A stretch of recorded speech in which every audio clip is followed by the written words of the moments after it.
EC roadmap ঘোষণায় মানুষ এখন নির্বাচনমুখী হচ্ছে, এমন মন্তব্য করেছেন বিএনপির স্থায়ী কমিটির সদস্য আমির খসরু মাহমুদ চৌধুরী। দলটির স্থায়ী কমিটির আরেক সদস্য অবসরপ্রাপ্ত মেজর হাফিজ উদ্দিন জানিয়েছেন, অনির্বাচিতরা সংবিধান সংশোধন করতে পারে না। আরও জানাচ্ছেন মামুন হোসাইন। দক্ষতা উন্নয়ন নিয়ে এই গোলটেবিল আলোচনা। শিক্ষক, গবেষক ও বিশেষজ্ঞরা ছাড়াও এতে অংশ নেন রাজনীতিবিদরা। দক্ষতা উন্নয়নে ভাষা শেখা সহ শিক্ষা কারিকুলাম পরিবর্তনের কথা বলেন বক্তারা। আমরা আইসিটি এবং ইংরেজি এই সেমিস্টার থেকে ম্যান্ডেটরি করে দেওয়ার জন্য একটা সিদ্ধান্ত নিয়েছি সিন্ডিকেটে। এমন সব কোর্স যেগুলো করতে হয়তো 4 সপ্তাহ বা 6 সপ্তাহ লাগে, বাট সেই স্কিলগুলো ডেভেলপ হয় যার উপর ভিত্তি করে মার্কেটে এমপ্লয়েবল হওয়া সম্ভব।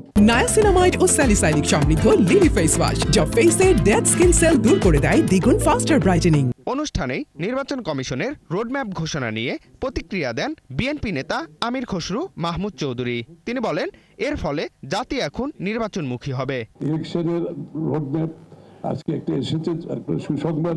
মানুষ এখন ইলেকশনমুখী হয়ে যাচ্ছে এবং সবাই অপেক্ষা করছে দেশের জনগণ একটা ইলেকশন হবে, একটা নির্বাচিত সরকার আসবে, সংসদ হবে, যারা জনগণের কাছে দায়বদ্ধ থাকবে, জবাবদিহি থাকবে, অ্যাকাউন্টেবল থাকবে এবং জনগণ তাদের সিদ্ধান্ত যেগুলো এখন স্থগিত রাখছে সব সিদ্ধান্ত নিতে শুরু করেছে।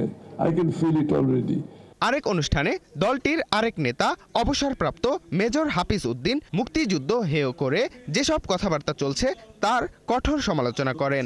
৭১-এর মুক্তিযুদ্ধে যে বীরত্বপূর্ণ ভূমিকা রেখেছে অসংখ্য নাম না জানা মুক্তিযোদ্ধারা, তাদের পরিচয় আজও দেশবাসী জানে না, তারা লোকচক্ষুর অগোচরে রয়ে গিয়েছে। তিনি আরো বলেন, সংবিধান সংশোধন করতে হলে অবশ্যই সংসদ গঠন করতে হবে। সারা পৃথিবীতে সংবিধান প্রণয়ন করে নির্বাচিত প্রতিনিধিরা, বাংলাদেশেও এটি হয়ে এসেছে, আগামী দিনেও ইনশাল্লাহ সেটি হবে। কোনো অনির্বাচিত ব্যক্তি দ্বারা সংবিধান সংশোধন হতে পারে না।